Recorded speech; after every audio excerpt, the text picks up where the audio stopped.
Evil Squid Comics Podcast.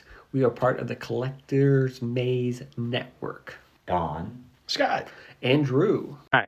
Napalm Lullaby. Lullaby. It's another Rick Remender book here. And I like the art, Bingle.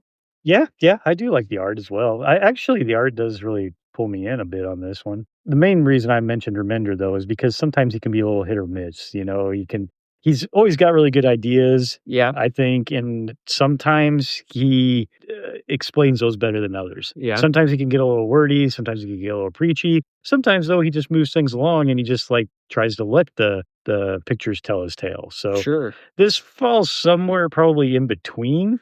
It's a little preachy, but not as preachy as some stuff. Although I guess his preachiness is probably his kind of maybe something there against religion, I think, maybe in some ways. It seems like he does a lot of stuff against religion. But I guess there's that. There's also a little bit of probably drug medicating, the amount of medication we probably are using today, maybe. Oh, you think that was his message? I feel like it, especially by the end. Maybe. But I can see that. But that there was a certain aspect of, are we medicating our lives away, or are we medicating people because they don't think the way that we think they should?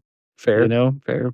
So that's the feel I got by the end, but Fair. maybe I'm No, a little off on possible. that. Yes. Can you do a quick synopsis of what it's about? Yes. Because I'd read part of it, Yeah. but I don't remember. I It's just like figured a I need man to and a have woman, a right? little Guy bit of and a girl? setup here. So the basics are, there is a brother and a sister that have these kind of special powers, and there's an illusion.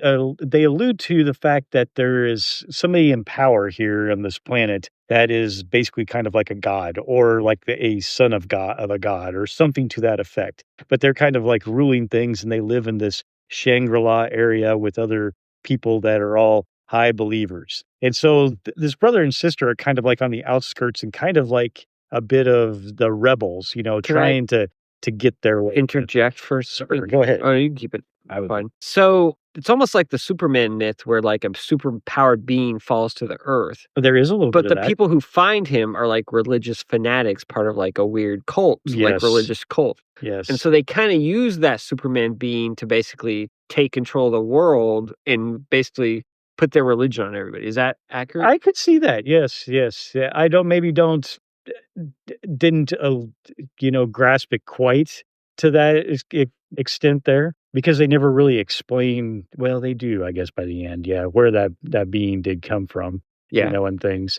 So yeah, I could see that. Okay. And so the two people, aren't they like offspring of like a high, like that Superman being at one point, he was like effing everything, right? Yes. And creating a lot of children. Yes. And they're basically children or grandchildren of him or something. Yes. And that's why they have powers. Or That's whatever. exactly right. Yes. And the people in power are trying to eliminate all those people, right? They're like trying to kind of wipe them out or bring them to their cause. That's right, one way or another, because way or one of their main people that are Do they being live, the like, in a exterminator walled is city? one of the kids. Correct. She's You know? like one of the kids. Yeah, Do yeah, they exactly kind of right. like live in a walled city, and then there's a bunch of non-believers like outside? Yes. Yeah, the city? correct. Yes, That's what he says, yeah. like Shangri-La. Like there's a Yeah. city where all the believers are allowed and all the non-believers are outside. I remember part. And the kids are like trying to, I think they're kind of trying to infiltrate, or they get Yes. kidnapped. They're and- trying to infiltrate in there to They- basically, I think, Yeah. I feel like they're trying to kill I the think I might guy have reviewed there.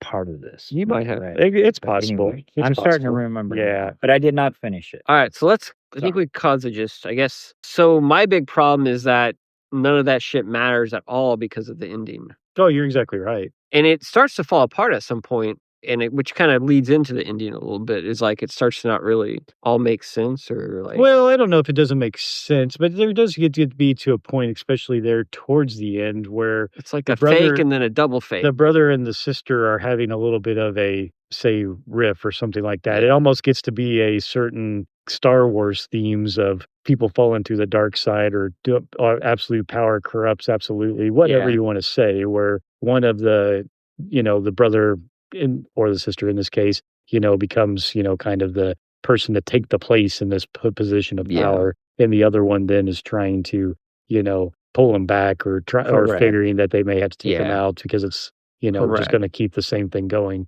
But then you're right. Then they do another double whammy to go, Wow. Psych. Yeah. Yeah. Psych. So I mean, I think that's where it all falls apart for me. It's like, okay, well, that's an interesting, twist, but it kind of negates everything that happened and makes it kind of unimportant to some degree. Well, to some degree, but when you find out what happened after the next twist, I think it's wrapping back around to the fact of the theme about Medication.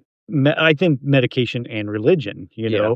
because it's still, much how the book starts with, these religious zealots or whatever you want to say Yeah. that find the child. At the end, you find out that the daughter's father, Yeah. seems to be very heavily involved to a point of saying, if you don't believe the way I believe, Yeah. I'm going to force you to one way or another, Yeah, or yeah. you're going Fair. to, be locked in this room or any of these things because you're just not right in the head, Yeah. which is kind of a theme that's going throughout the Yeah. whole book, of going, you must believe what we believe. Yeah.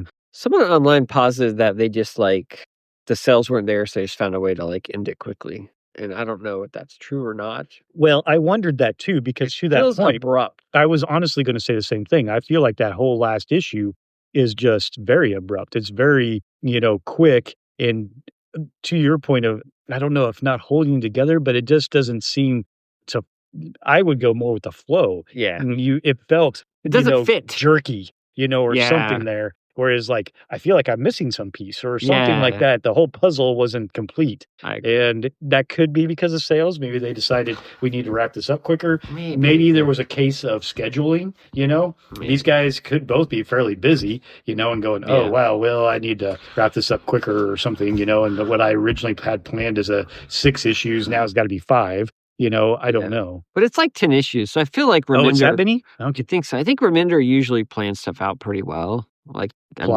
Plot's well ahead. I think he's got a whole vision, and so I don't really buy that, but it does feel that way. Okay. But Yeah. who knows? So overall, did you like it, or where does it fit in the Reminder? That's true. over. I would, from a Remender perspective, I feel like it's somewhere in the middle. Yeah. It's average to maybe even a little below average. Average. I would agree with I think I would probably call it average just because I did feel like it wasn't overly long and preachy. Sure. In 10 issues, he is getting things taken care of, and Sure. he doesn't have to, while he beats you over the head, it didn't feel quite as beat as maybe some other, Sure. ones that he's done, Yeah. So I guess he ends the beating quickly, or at least I felt so. But yeah, But it doesn't really do much. I feel like it's kind of yeah, not but much there. on the flip side, the art's really cool. The art It's is very got- cool. it's That's the got- best part is the It's art. got some good, some battling type stuff in there, and because of those visuals, it did keep me engrossed, some. So that, but I from a feel like the if end is you're a right, bit if it wasn't FU. for the art there, I would probably grade it a little bit lower. But I don't know. It's definitely not the worst of the Remender things that have been in there. But it's Name something that's worse.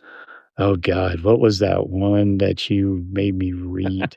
Probably Low. You didn't like Low, did you? Was it Low? I don't know. I don't I know. love There was the one where you had the guy who was getting beat down all the time, and his dad or something like this. And Are you talking about the best one ever? no, the worst one from Remender. The dude, Vengeance, A Thirst for Vengeance. No, he's not talking about No, He that's loves the that. best. Oh, that's like one of his best. Getting beat by his down. No, I can't remember. It was kind of like this weird fantasy land or something. Yeah, You probably didn't like where- Seventh Eternity or whatever. Oh, that seems about right. Yeah. In there. I love Yeah. that book because of the art, but The art is very good on that one, but that one I just felt got really, really preachy and It was did. really long. I would like to reread that one again. Yeah, I felt I it wanna just go drug home and on. read A Thirst for Vengeance. It's a great book. Oh, that's a great one. That may be among. It's not his top. It's got to be top It's 2. close to us too. Yeah, Yeah. yeah. All right. Right. Anything else to say about Napalm Lullaby? No.